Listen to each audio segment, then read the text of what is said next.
urtarrilaren bukaeran gertatu zitzaiguna zen harri bat gau batean,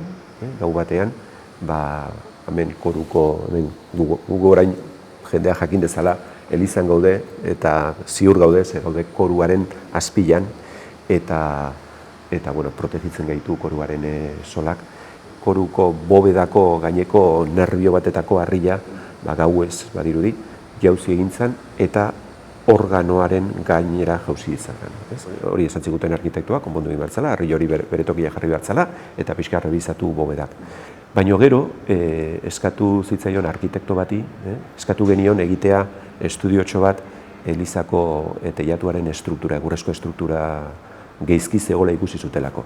Eta konklusio izan zen, eta konklusio hori heldu zitzaigun orain dela aste batzuk, esanez, estruktura oso geizki zegoela, estruktura alde batetikan biga batzuk puskatuak zeuden, gero nerbio batzuk ere jarria zituzten, seguridadez, orain dela urte batzuk egin zuten lan bat izan zen hori, baino, eta gero beste batzu baita ere pipilakin, eta gero erreta ere ikusten zian zeudela zutabe batzuk, zure bat izan zelako hor bere garaian, eta gero baita ere jakin izan dugu, ze jendek esaten zuen, eta gero baita ere dokumentua dauzkagu, orain dela 45 urte, 1978an, hor sakristia pareko ate aldean, ospakizun batean gainera, beste arriba jauzi izan zala.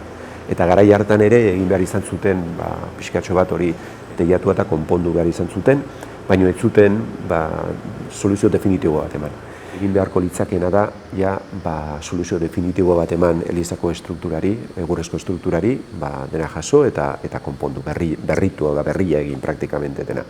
Eta horrek suposatzen du denbora asko, eta baita ere finantziazioa ere lortu behar da, ze diru asko da, esaten digute, igual 3 milioi, 5 milioi, gaur egun ez dakigu, ez dauzkagu, ez fetxak eta ez da ere zenbakik.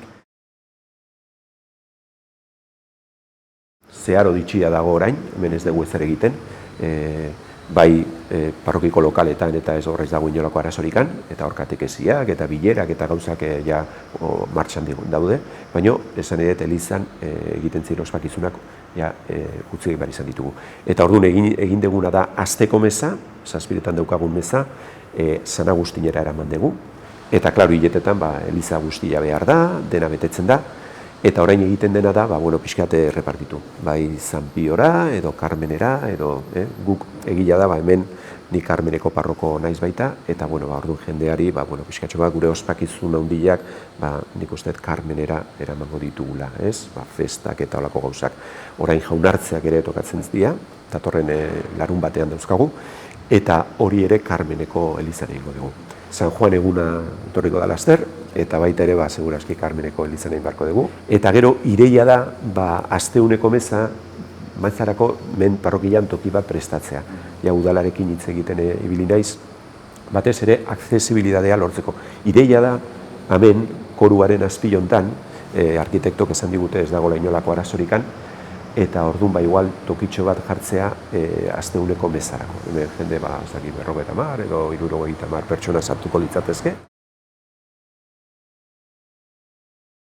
Ikusten dugun eliza hau 16 eta 17 mendekoa dira. Garai hartan eginikoa da. Eta erretaulare bai, oso ederra da, organoare oso ederra daukagu, beren konpontzen egiana, eta zen edo, artistikoki, kulturalki, toki hau eta eliza hau importantzia handia daka, Eibarren.